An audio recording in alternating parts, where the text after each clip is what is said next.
इससे पहले जो पढ़े हैं वो पढ़े हैं क्या? सॉलिड पढ़े हैं। क्या पढ़े हैं? सॉलिड पढ़े हैं। और क्या पढ़े हैं? लिक्विड पढ़े हैं। और क्या पढ़े? गैस पढ़े। ठीक है। अगर हम बात करेंगे कि जितना भी चीज हम पहले पढ़े हैं बच्चे इन तीनों के बारे में, अगर हम देखेंगे तो कैसे कोई चीज मिलता है जैसे कोई चीज पहले सॉलिड है। क्या है? सॉलिड है। अब सॉलिड से हमको लिक्विड चाहिए। इसका मतलब जो है हम जो है सॉलिड को हीट किए हैं, तभी जाकर के हमको क्या मिला है? लिक्विड मिला है। अब वापस से क्या करेंगे? टेम्परेचर बढ़ा करके हीट करेंगे तो फिर क्या मिल जाएगा? गैस मिल जाएगा। क्या मिल जाएगा? गैस मिल जाएगा। हम सभी कंडीशन में क्या कर रहे हैं? हीट कर रहे हैं। क्या कर रहे हैं? हीट कर रहे हैं। यहां भी हम हीट कर रहे हैं। ठीक है। तो अगर हम बात करेंगे पहले सॉलिड था उसको हम हीट किए। ठीक है। तो किसमें कन्वर्ट हो गया? लिक्विड में। फिर लिक्विड को हम हीट किए, किसमें कन्वर्ट हो गया? गैस में। अगर हम बात करेंगे कि अगर इसको भी अगर हम हीट कर दे और हीट करते जा रहे हैं, हीट करते जा रहे हैं, एकदम टेम्परेचर पूरा बढ़ाए जा रहे हैं, जिसको हम क्या कह सकते हैं कि अति उच्च ताप पर, मतलब पूरा हीट एकदम कर रहे हैं। ठीक है। एक्सट्रीम हीटिंग इसको हम कहते हैं। अगर हम बात करेंगे एक्सट्रीम हीटिंग, पसीने से दिन रात पसीने से हीटिंग मतलब किसको हम हीट कर रहे हैं? पहले हम सॉलिड को हीट किए, लिक्विड में गया, फिर हमने लिक्विड को हीट किया, गैस।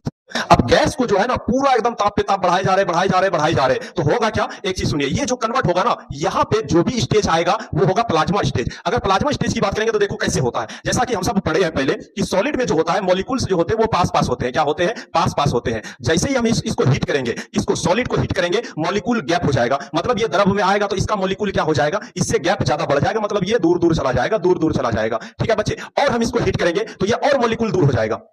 इसका मतलब ये इस प्रकार से होगा, इस प्रकार से हो जाएगा, मॉलिक्यूल और दूर दूर चला जाएगा। ठीक है। तो उसी प्रकार से पहले देखिए सॉलिड में क्या किया? मॉलिक्यूल पास पास था, हीट किया, थोड़ा सा गैप हो गया, फिर गैस में गया तो और गैप हो गया। अब इसको जब हीट तो इसमें जो मॉलिक्यूल्स होते हैं बच्चे, जैसे हमने हीट किया, ये मान के चलो कि कंटेनर है। क्या है? कंटेनर है गैस का, और हम इसको हीट कर रहे हैं। क्या कर रहे हैं? हीट कर रहे हैं। और मान के चलो कि ये मेरा परमाणु है। क्या है? परमाणु है। सबसे सूक्ष्म कण है ये, परमाणु है। अगर हम मान के चलो यहाँ पे हम परमाणु का स्ट्रक्चर बनाते हैं तो परमाणु के नाभिक में सारे बच्चे माइनस का चार्ज होता है। इस पे कौन चक्कर करता है? इलेक्ट्रॉन। और इसमें रहता है कौन है? प्रोटॉन रहता है। कौन रहता है? प्रोटॉन रहता है। नाभिक में क्या रहता है? प्रोटॉन रहता है। ठीक है। अब होगा क्या बताते हैं। यहां पे जब हम हीट किए, क्या किए? हीट किए। तो जब इसको हम हीट करेंगे तो इसमें जो परमाणु है ना, तो परमाणु का एक क्षमता होता है कि हीट को एब्जॉर्ब करने का। जैसे कोई चीज है उसको आप हीट किए जा रहे हैं, एक लिमिटेशन होता है हीट सहने का। जब प्रोटॉन क्या करेगा, जब यहां पे परमाणु क्या करेगा? हीट को नहीं थाम पाएगा ना, मतलब जितना उसको हीट चाहिए उससे भी ज्यादा हीट मिल रहा है, तब वहां पे क्या करेगा कि ये परमाणु क्या करेगा? इलेक्ट्रॉन यहां से निकल जाएगा, इलेक्ट्रॉन यहां से बाहर निकल जाएगा। और जैसे इलेक्ट्रॉन वहां से बाहर निकलेगा तो अंदर में कैसा चार्ज हो जाएगा?